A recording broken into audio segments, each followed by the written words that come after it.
Hello guys, हाय। मैं doctor रचित मेहता। आज हम लोग बड़े ही एक इंटरेस्टिंग टॉपिक के ऊपर बात करेंगे which is knee pain. Now I see a lot of patients in my clinic every day, ranging from the age group of 20 to around 65 to 70, और सभी लोगों को कहीं ना कहीं एक नी पेन की कंप्लेन होती है। चाहे वो एक यंग एथलीट हो या कोई लड़का जो क्रॉनिक रनिंग कर रहा है, मैराथन रनर है, या कोई गवर्नमेंट एग्जाम की तैयारी कर रहा है, या एक 40-45 ईयर ओल्ड जेंटलमैन या लेडी जो कि आती है कि सर कल ऑफिस से उठे और अचानक से नी में पेन हो रहा है और अब चलने में दिक्कत है, या कोई 65-70 ईयर के लेडी या जेंटलमैन जो कहते हैं कि बेटा हमारे घुटनों में दर्द है, पैर भी टेढ़ा हो रहा है और अब चलने में भी दिक्कत है। सबसे पहले तो we'll understand the causes of knee pain. हम सबसे पहले कॉमन और ऑब्वियस कॉज की बात करते हैं विच इज ट्रोमैटिक, मतलब चोट लगना। अब जब भी किसी को चोट लगती है तो ये कॉमन है कि दर्द होता है, सूजन होता है। जब भी चोट लगने के बाद कोई एक ऑब्वियस फ्रैक्चर होता है तो पेशेंट खुद ही समझ के एक ऑर्थोपेडिक सर्जन के पास जाके उसको ट्रीट कराता है। But then there are lot of times जबकि चोट लगने के बाद पेशेंट खड़ा होता है, वॉक करता है and he is able to do everything, थोड़े डिस्कम्फर्ट के साथ पेन होता है, स्वेलिंग होती है, और उस पेन स्वेलिंग को पेशेंट निग्लेक्ट कर देता है कि शायद हो सकता है छोटी मोटी चोट लगी हो and I will be fine. But फिर पेशेंट 2-3-4 महीने के बाद प्रेजेंट करता है इन आवर क्लिनिक्स सेइंग कि सर हाँ 3-4 महीने पहले चोट लगी थी लेकिन वो दर्द अभी भी जा नहीं रहा है।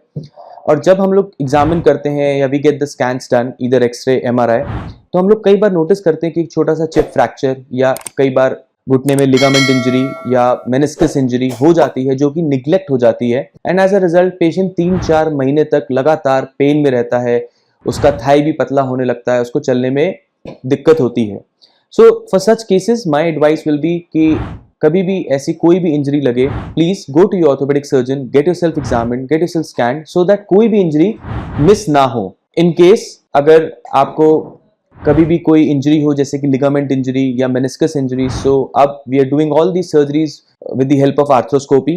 की होल सर्जरीज होती हैं, मिनिमम ब्लड लॉस होता है and recovery is very good. Now comes the second grade which is the arthritis. Arthritis का मतलब होता है जोड़ों में सूजन आना जिसकी वजह से पेन और स्वेलिंग रहता है। Now it can be of multiple types जैसे कि रूमेटॉइड आर्थराइटिस, एंकाइलोजिंग स्पॉन्डिलाइटिस, कई बार यूरिक एसिड बढ़ने की वजह से भी आर्थराइटिस और नी पेन होता है, and also in certain cases seronegative arthritis होता है जिसमें कि पेशेंट आता है घुटने में दर्द है, सूजन है। So in such cases depending upon the grade, depending upon the discomfort of the patient, हम पेशेंट को या तो मेडिसिन पे रखते हैं या जो भी उसकी रिक्वायर्ड सर्जरी होती है वी प्लान फॉर इट। अब आता है final age group which is the old people, जिनको 65-70 की एज ग्रुप में होता है, पैर टेढ़े होने लगते हैं, अंदर की ओर मुड़ने लगते हैं, घुटने में दर्द रहता है, कॉमन कंप्लेन रहती है कि चलने में, जमीन पे बैठने में, पालती मारने में दिक्कत हो रही है। सो ये सब पेशेंट्स का बेसिकली घुटना घिस जाता है या खराब हो जाता है because of old age. Now, in such cases it is very important for us कि हम लोग आर्थराइटिस को स्टेज करें, ग्रेड करें, and depending upon the grade और स्टेज ऑफ द डिसीज हम उनको ट्रीटमेंट का ऑप्शंस देते हैं। If it's a grade 4 osteoarthritis then definitely total knee replacement और a partial knee replacement can be very helpful to the patient and उसको knee pain से बिल्कुल रिलीफ दे सकता है। If it's a grade 1, grade 2 osteoarthritis तो उसमें conservative management, exercise and some precautions can definitely help in alleviating the pain.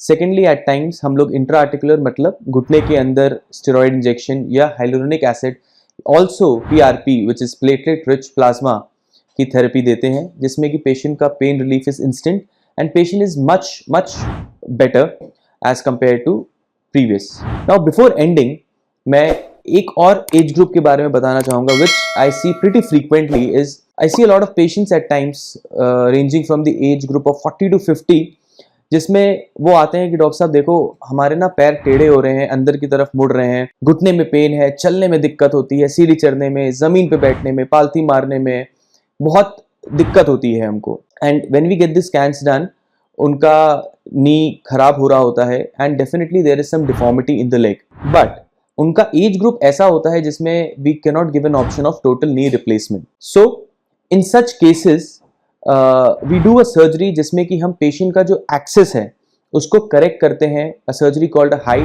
Tibial osteotomy.